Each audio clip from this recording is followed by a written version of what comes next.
Hello, welcome to Seraphim Princess Gaming Thoughts. It is I, Mitzi Maria McKenzie, aka the Seraphim Princess. Hello.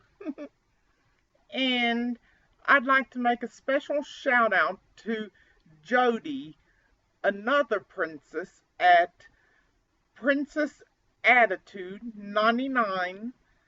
She is a fellow YouTuber and she specializes in fashion and other sorts of stuff on her YouTube channel. So if you're into that kind of stuff, be sure to check her out, like and subscribe her videos, and ring the bell for her. And you can check her out on Twitter, Princess Attitude 99, at Jody Jodes. And I'll be sure to put this in my description on my video so y'all can find her easily.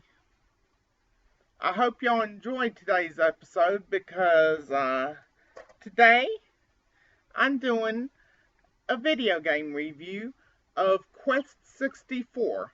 Now, a lot of people do not really care for this game as it's an underappreciated role-playing game for the Nintendo 64, which there weren't many options for role-playing on the Nintendo 64. But this game was way ahead of its time. It's kind of long and drawn out, like most modern day role-playing games are. It had a lot to explore, many spells to learn, and it has a decent storyline, even though it's not really a major storyline. It's pretty decent for its time. So I hope y'all enjoy this game review, and I hope y'all check out Princess Attitude 99 because she is a real good YouTuber, and I'm sure y'all will enjoy her as well. Now, this is Quest 64. There are up to 60 spells in this game to learn, as well as other stuff such as exploration. Here is how the story goes behind the game. Keltning, an island where magical spirits abound. This is the abode of magicians who have become powerful through a pact with spirits. These apprentices of Melroad Monastery, among them a young apprentice, Brian.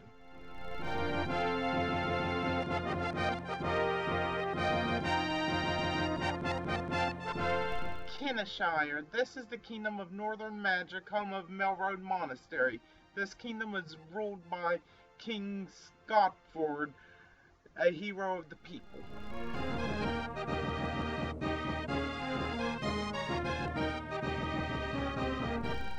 Carmack. The kingdom of merchants is situated in the central region of Keltning. The richest and most beautiful of all kingdoms is ruled by the lovely Queen Deanna.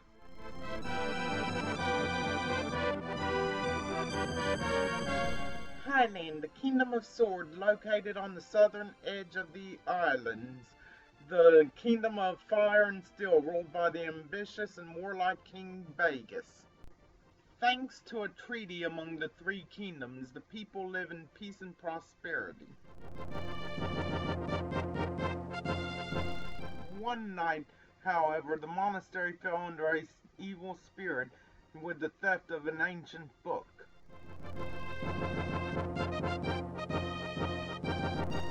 Because of the theft, Keltling now faces dangers it has never before known.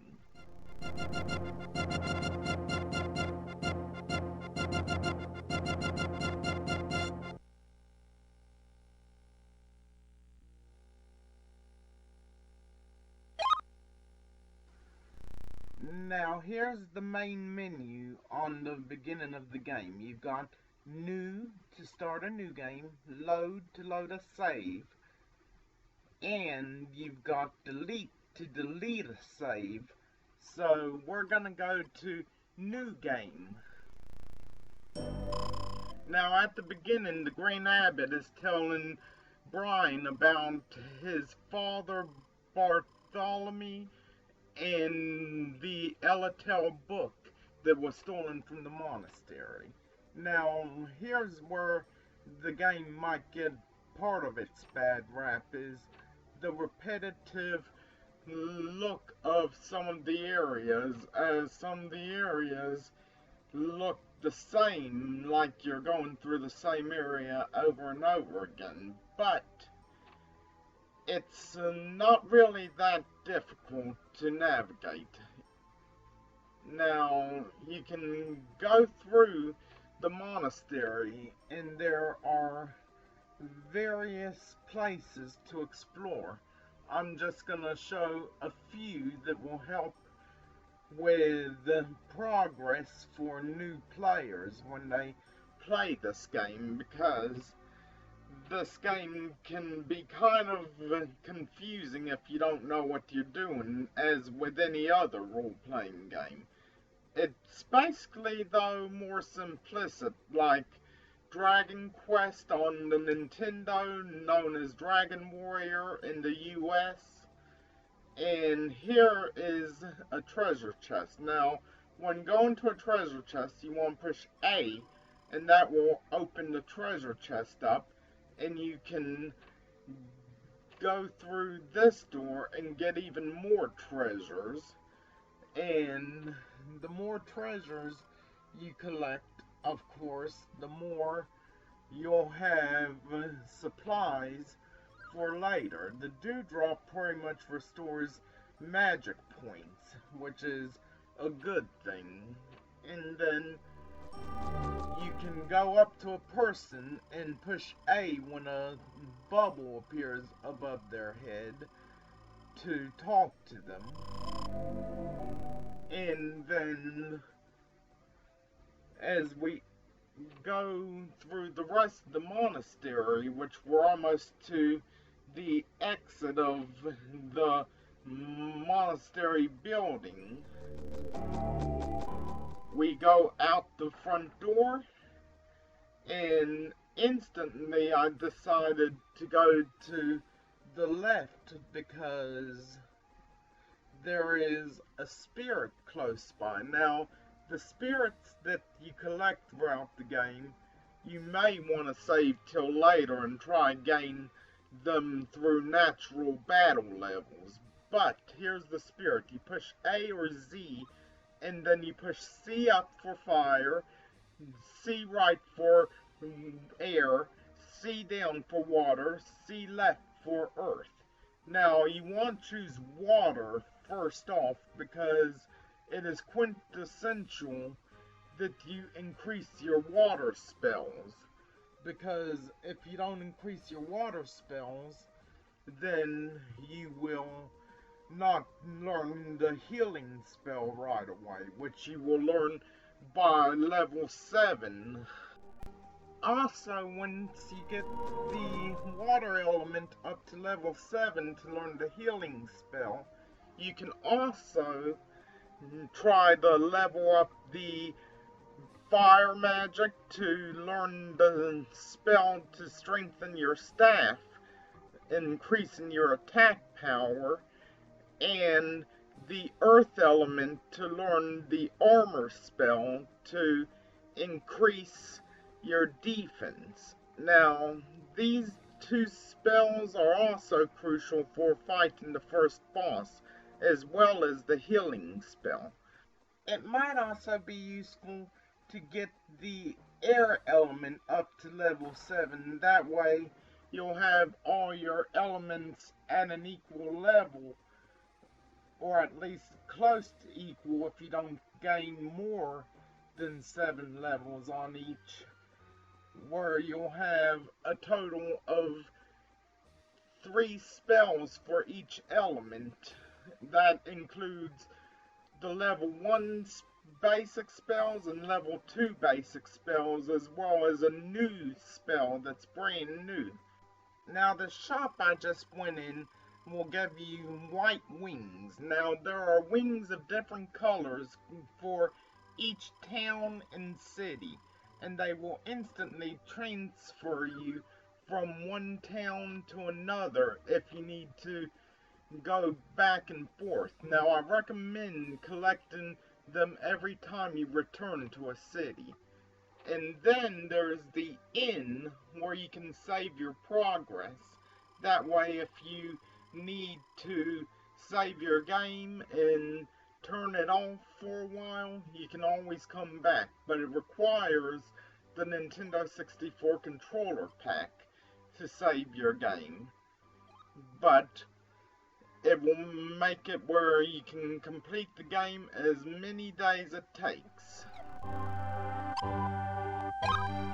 Also in the end, you will meet Shannon, who will show up throughout your adventure and sometimes give you hints along the way to help you proceed in the game. Now, once you're done getting all the treasures and spirits from the monastery and the village, you go to the village gates and go out to the world map. Once you're out there, you will be faced with the monsters of the game, which I should show you on the status screen first. You push start to pull it up, and you can check the status of how things go. You push R to pull up your item screen. And here's one of the monsters of the game, the Werehair. Now, this game has a tricky level up system, which I shall explain later. But for right now, I'm gonna show you of the landscape of this area.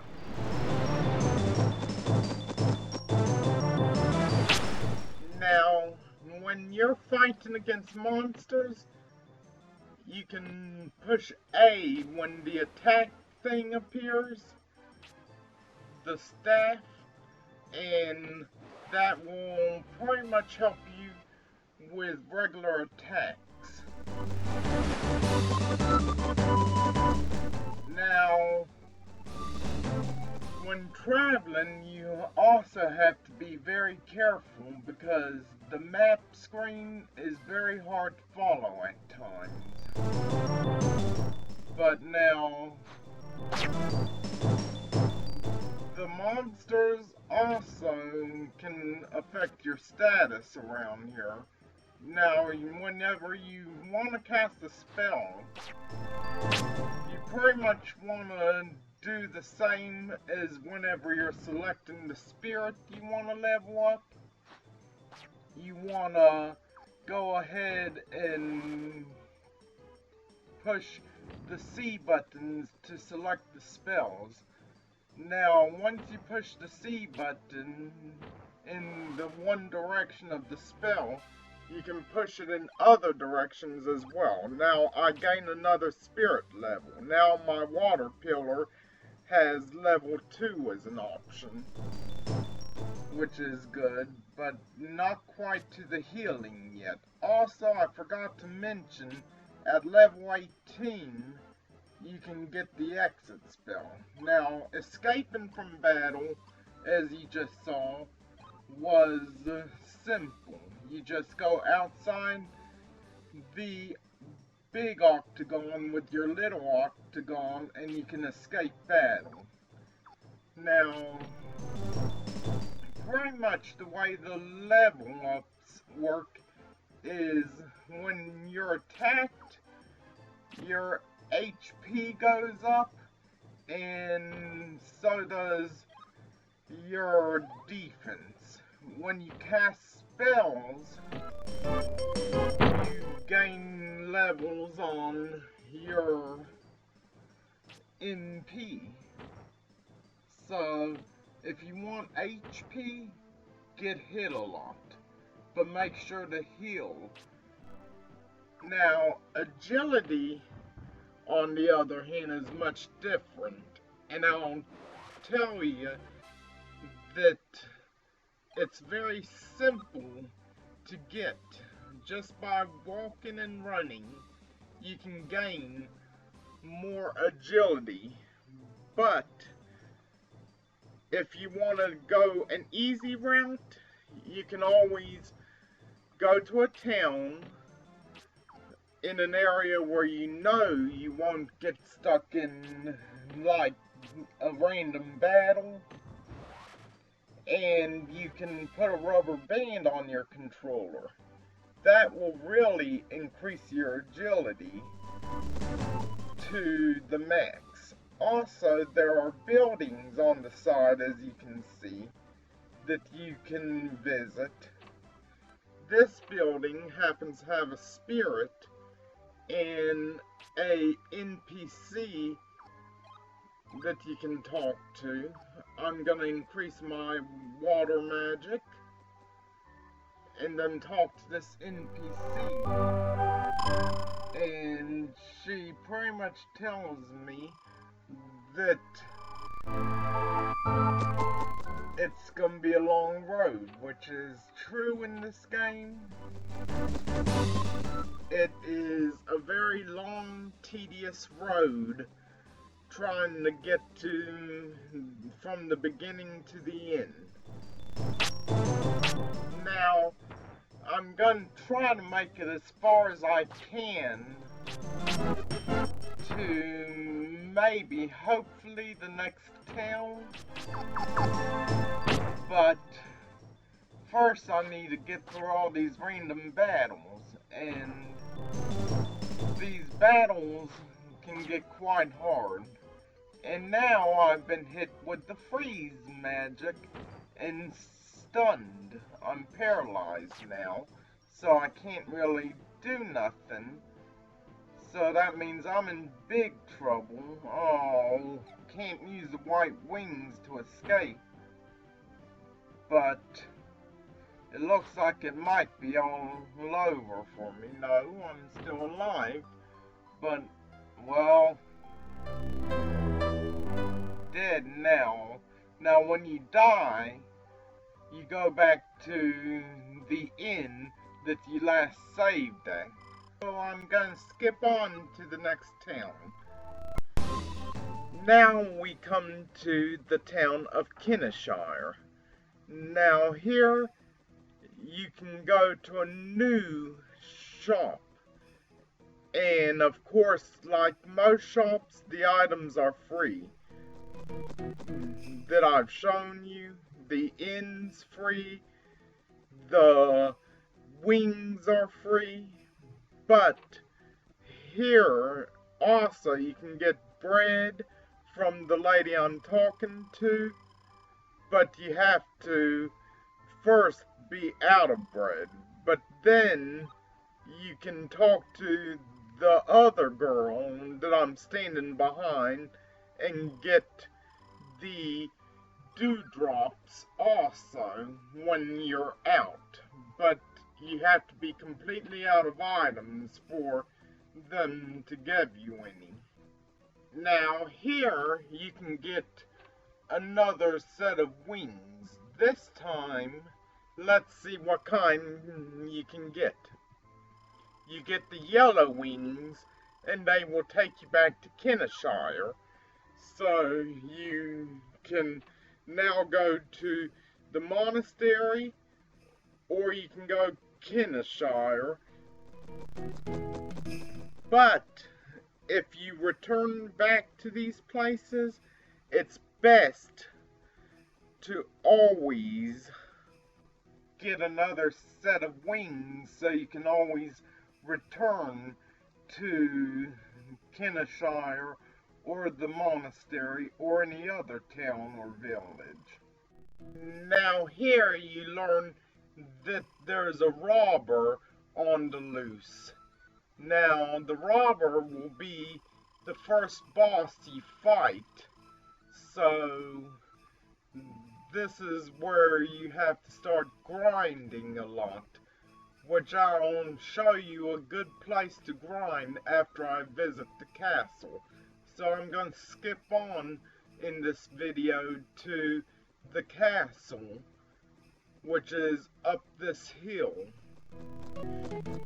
Now, once you go up to the castle, you can go gather information and items about the robber, which I'll tell you is in the forest to the south, which I know is a spoiler, but not a major spoiler, as I'm gonna show y'all how to prepare for the battle. So you can talk to the king and the soldiers, and also gather items and spirits in this castle. And once y'all get done getting those, you can then go to the forest, which is towards Loch Kildry, but you can't get past the forest until you defeat the robber. Now, here we are at the entrance to the forest. This is where the robber is hiding out. Now, here in the forest, there's a small house, which we are heading towards right now, as soon as we defeat these two monsters that blocked the way. These frog knights cast a level 2 wind cutter spell, so you have to be very careful, even though it's likely they'll miss most of the time if you stand in the right position, and then they can use more advanced spells to attack.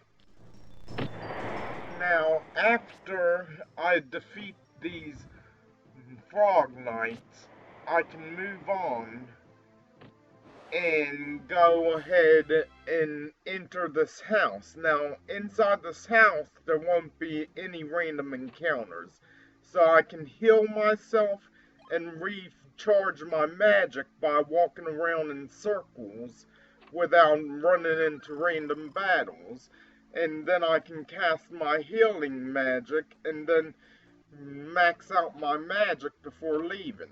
Now, if you took the time to grind your levels and get all spells up to 7, you can do the same trick in this hallway as you did at the house to help grind the levels by going around in circles, refilling your magic to prepare for this battle. Now, here is the robber, the first major boss of the game. Now, when you encounter him, be sure to be very prepared for this battle, because it's going to be tough unless you've already grinded all your magic spell levels all the way to 7. Once you get all your elements to 7, cast Spirit Armor level 1 and cast the attack spell, which is Power Staff level 1. And once you've got your attack and defense up, start welling on him until you run out of attack and defense boost, and then rinse and repeat. Now, I made the mistake of not casting the attack, and now I'm out of attack and defense boost, so now I have to cast both again. But if you do this successfully, you can beat him in no time, because all you have to do is keep welling on him before he depletes your HP, which hopefully I beat him. That's it for him.